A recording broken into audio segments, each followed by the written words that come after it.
大家好，我是大刘，今天来做个好吃的快炒蔬菜，简单好做，无需太多调料，鲜香营养，好吃下饭。首先准备花菜半颗，剪成小簇。剪好的花菜加一勺食盐，倒入清水浸泡15分钟，然后抓洗干净，沥干水分。木耳一小把，用水泡发。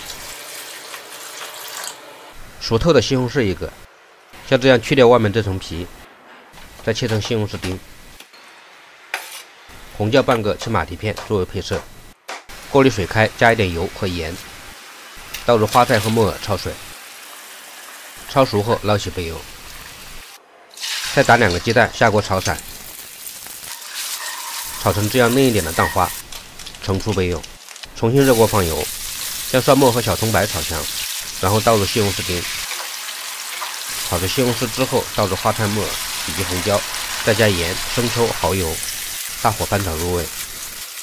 最后倒入蛋花和葱段，快速翻炒均匀后即可起锅装盘。